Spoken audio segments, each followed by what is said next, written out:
Good morning, students. Let's start our today's class. As in the chapter Water Bodies, we already learn about oceans and seas.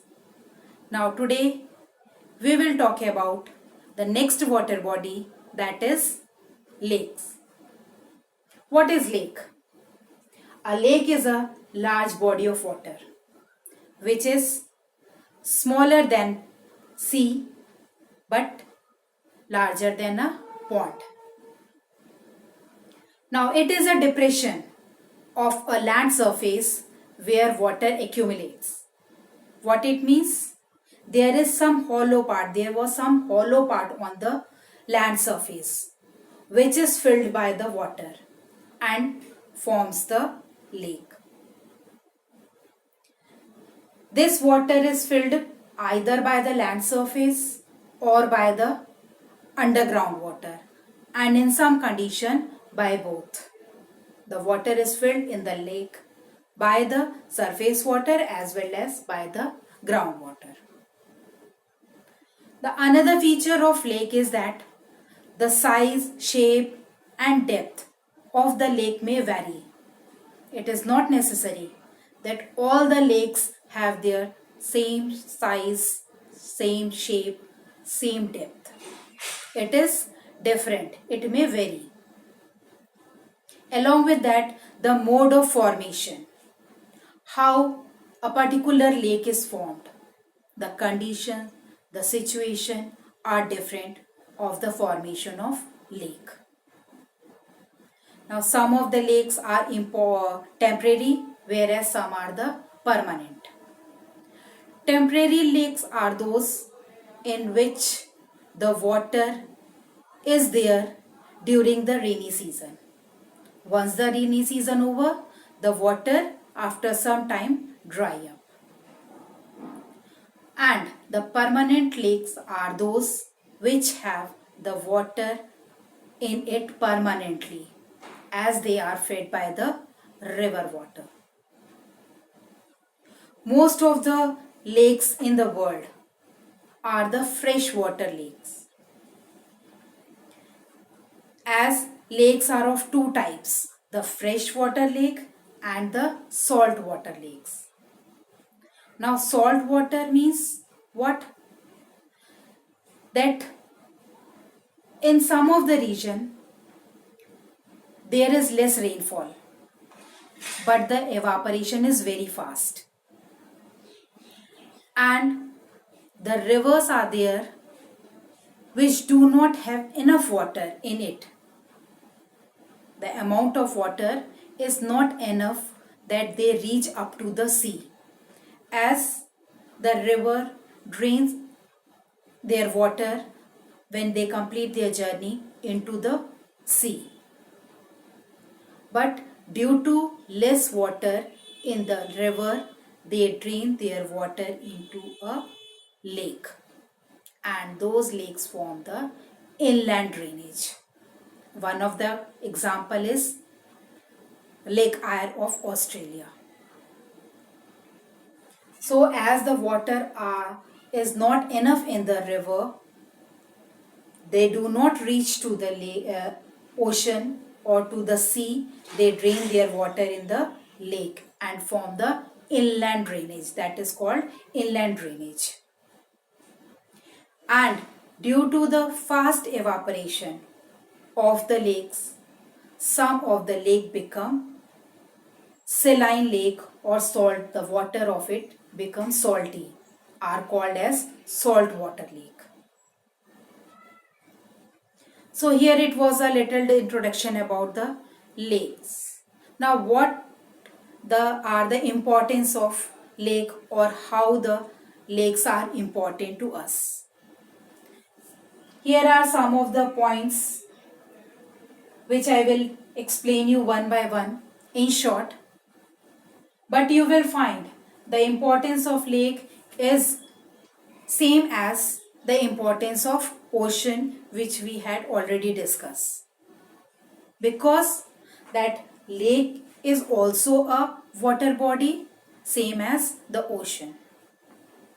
Therefore, there is a similarity in the importance. First is cheap means of transport. Same as the ocean serves as a means of transport or for transporting the especially the bulky items from one country to another or from one continent to another. In the same manner, lakes also helpful in transporting the bulky item from one place to another place, from one city to another city. Then industrial development. Along with many of the factors to establish an industry, one important factor is the availability of water supply. So wherever there is a lake, it is a beneficial or very helpful for establishing the industry, as they get sufficient water supply from the nearby lake.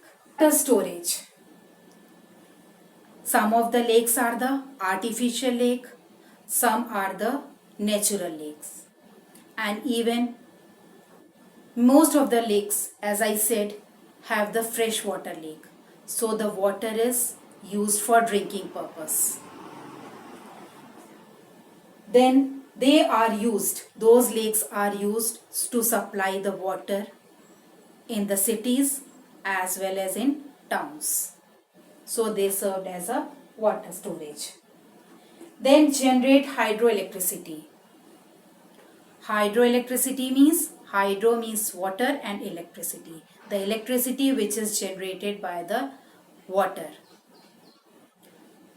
So lakes again serve as the means to generate the hydroelectricity. Agricultural purpose. As for the farming, the water is required to irrigate the land. The lake water is used for irrigating the land, the agricultural land. And also some of the lakes, when they become dry,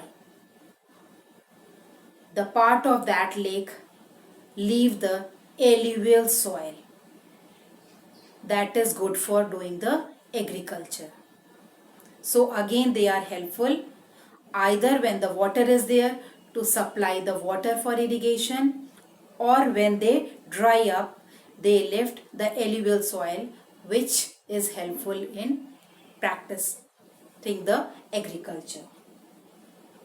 Source of food. Lakes also contains, wherever the water is there, it is obvious the fish are there. So the people who are living nearby the lakeside, they get the fresh fish from there as their food. Then source of minerals. As I said, some of the lakes, as evaporation is very fast, they become saline, the water becomes saline. So at the bank of those lakes, there is a reserve of the rock salt, and that is later converted into the common salt. So they serve as a source of mineral. Control the river flow. While sloping from the mountain, the river has its very fast flow. When they reach to the middle course or to the plain area, as I said, that lakes are filled by the hollow part is filled by the river water. So they break their flow and fill the hollow part of the land, forms the lake, and also they control the flow of the river water. Next is the tourist attraction. Lakes are also attract the tourist. In many of the cities, the government has beautified those lakes, and the people at their vacation must visit to the lake view, as those places are, they find peaceful, so they attract towards the lake. They become the source of holiday attraction. Sport activities. Many of the sports activity also take place in the lakes, such as the boat race and the swimming also.